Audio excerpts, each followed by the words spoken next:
Welcome to Black Women's Health. This is a podcast by Dr. Rahman, and I'm pleasured to have on this soon-to-be snowy day in December a patient of mine who's going to share something very special about herself. Let me start by saying good morning. Good morning. Good morning. How are you feeling today? Great. So I know from having talked to you that you are an avid exerciser. Absolutely. And can I ask, how old are you? 67. 67. How often do you exercise? Every day. Every day? Every day. 7 days a week. 7 days a week I do something, yes. And what type of exercise are you doing at 67? Well, I like jogging, fast walking, really, really fast walking and jogging part of the way. I do Zumba almost every day. I do cardio kickboxing with weights. And if I go to the gym, when I go to the gym, I'll use equipment, the Stairmaster. I like the rower. So I mix it up. Did you grow up being a very athletic person? No, not really, no. It was after I had my second child, and the weight didn't come off the way, he was late to begin with, and the doctor told me to start walking. That would help make him move. And I started doing that, and then afterwards, the weight didn't come off, like it did the first time. So I started walking and jogging, and that's how I really got into it. Okay, so back up a little bit. Were you a thin person growing up? No, I was always a little overweight. Really? Yeah. And with this is your second baby, you said. Did you gain a lot of weight? Yeah, I did. I've gained probably about 45 pounds. With that second baby? Yes. And then afterwards, the 45 pounds didn't want to come off? It didn't want to come off. It was really slow coming off. So that's when I started, really. And about how old were you when you had your second baby? I was 33. Yeah, I was 33. 33, and up until that point, no regular exercising? Not regular. I mean, I did swim a little bit on occasion, but not the way I'm into it now, no. So you start walking. Mm-hmm. And walking, are you walking by yourself? Yeah, I walk by myself, because when I'm ready to go, I'm ready to go. I don't really want to wait on anybody. I know when I'm ready to go, and I just have my music and... Well, let's go back in time, because when you were 33 and the weight didn't come off, you had 2 small children at the home, right? Right. So how did you find time? Because a lot of people are just too busy for exercise. Well, there's a big difference in age between my first and my second. And the second, I put him in a stroller and just pushed him. And you were working full-time also? I was working full-time. And can you share what type of work you do? I'm a nurse. I'm a registered nurse. So you're working a full-time job, and you're coming home and then walking with the baby in the stroller? Yeah. And how is this for a half hour? This is for... What were you doing back then? Back then, it was like for an hour. Yeah. Now, my running and walking is always 2 hours. Because I have a certain route that I go, and it takes me an hour. I have a time, because if I have something else to do, I know what time I need to be back. So going, it takes me an hour, and coming back, an hour to 45 minutes, depending on how fast I run. My pace. So you just recently retired, is that correct? Yes. But prior to retirement, you were still putting in 2 hours a day? Yeah, not, when I was working, I always needed to be out there so I could be back before it turned dark. So depending on what time I got out there, but the weekends always 2 hours. Does it make you feel better to exercise? Oh, absolutely. If there was a day that for some reason something wasn't going on and I thought I couldn't get out there, I started feeling a little little bit anxious. Like, I know I need to go run. And so, yeah, I feel great afterwards. Whatever is on my mind, when I finish running, working out, doing whatever I do, I've come to a decision and I just feel so much better. It clears your head. So you're doing this for your stress? For my stress, for my enjoyment, for my health. I don't want to start gaining any weight because it's harder to get off when you get older. So it's a lot of reasons, but mainly it makes me feel great. Okay, I just want to share with the audience that you are an African-American woman. And it says that black women don't exercise. What kind of response do you have to that statement? Oh, I exercise every day. I know how important it is. It's easy to get into a slump. And so, you know, I don't see them out there. I see some black women in my dance classes, you know, and everything. So that's just a myth, I think. So what would you say to someone that wants to start, but they think, what are some of the excuses that we give? I just don't have the time. You have to make time for yourself, because if you're not happy, you know, people around you can feel it. And so you need to do it for yourself. You know, you really do. You can make time, even if you start out with 10 minutes a day. And add on. Because once you start, you're going to feel better and you're going to want to keep going anyway. So we're looking at a day where there's a potential snowstorm coming. What do you do when it's raining? What do you do? I mean, a lot of women say, I just have too much on the plate between working and children, cooking, cleaning. I don't have time. I just don't have time.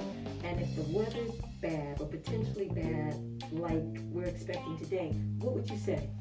Like I said, you have to make time for yourself. You have to be good to yourself and take care of yourself first before you can take care of anybody else. If it's raining, I will walk with an umbrella. If it's snow or ice, I won't go out there. But there's the gym. My first choice is the gym. If I can't get outside, I work out at the gym. You know, the gym, they now have shut down, so, but I can still walk. I get out there before it starts, or I have equipment in my house too. I have a treadmill at home too, so that's my last option. But I get it in, and I have weights at home that I do. There's classes online through Zoom that you work with that I can do that too, so. So what's your favorite form of exercise? My favorite, best is running, jogging. That's my favorite. Do you find that it's hard on your knees? No, because I knew over the years to never run on cement. I don't run on cement. I run in the street. You run in the street? I run in the street next to the curb, and I have a route, so I know, you know, how to watch out and everything, but if you run on the cement, it will mess up your shins. Because I know people that used to ask me about running, and they had started running, and then they tell me that, you know, their knees, they can't do it anymore, and that was because they was running on the cement. So I run in the street, the black tar, and it's fine. Do you get stares? Do you get people saying, look at that woman? Well, some of them will blow the horn, and I have my headphones on. I can hear them, but I ignore them. But I have people, or some of my friends will see me, they'll, Shirley. And yeah, I just ignore them. Most of the time it's positive. It's always positive, you know. Yeah, that's fantastic. So, so you like running alone, or you would prefer if you could find somebody to run with? What would be your first choice? I'd rather do it alone, because I'm into my own world. I got everything tuned out. People have tried and asked, but they want to talk. You can't talk and run at the same time. So and then when I'm ready to go, I'm not going to call or wait, when I say, oh, it's time to go, let me get my stuff on, and I just go. So for me, it works out better if I do it by myself. And you run the same route every day? Yeah. or whenever you go, it's always the same one. Right. Do you ever do the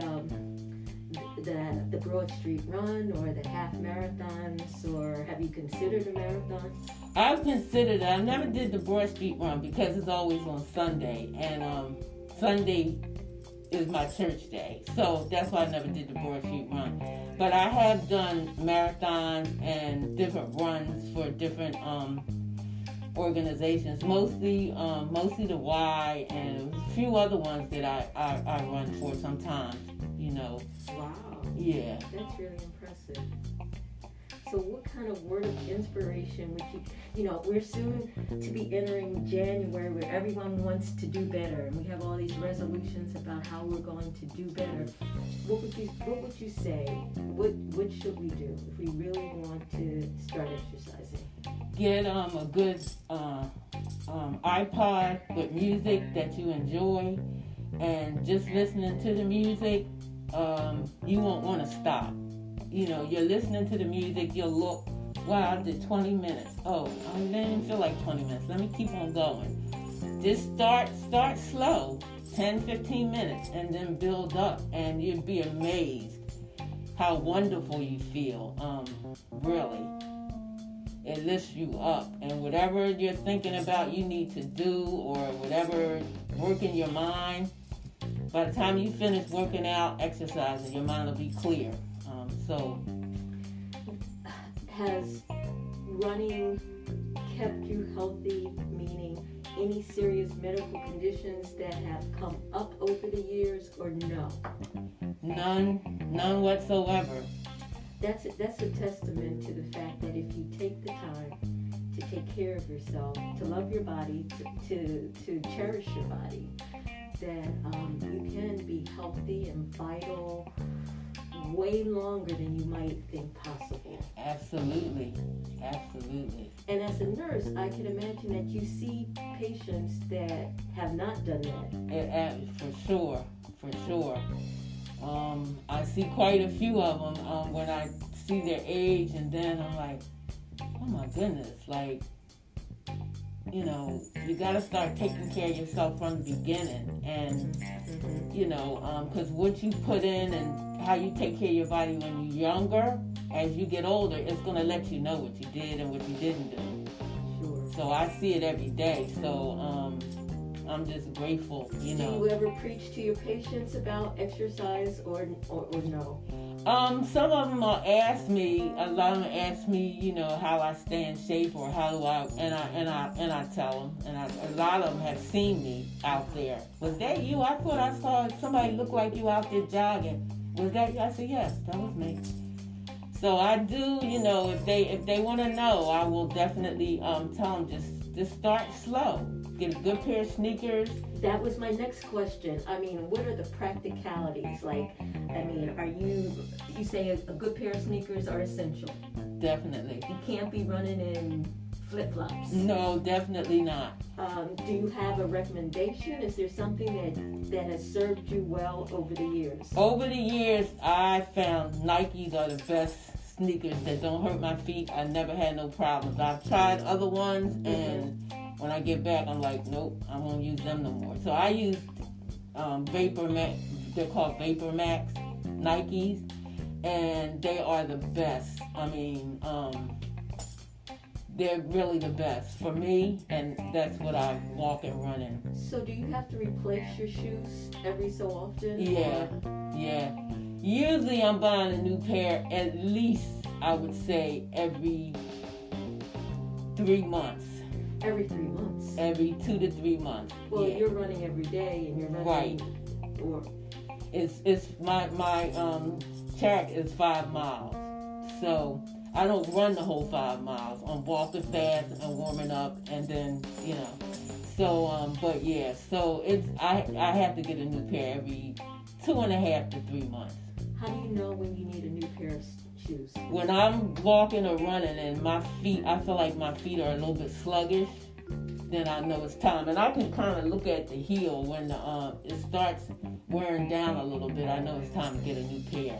Okay, so other than you said you need a good pair of shoes, you need music. Do you find that the music is distracting? No. Actually, my question is, do you worry about your safety? Meaning that you're so into the jogging and the good feel that you don't notice what's around you?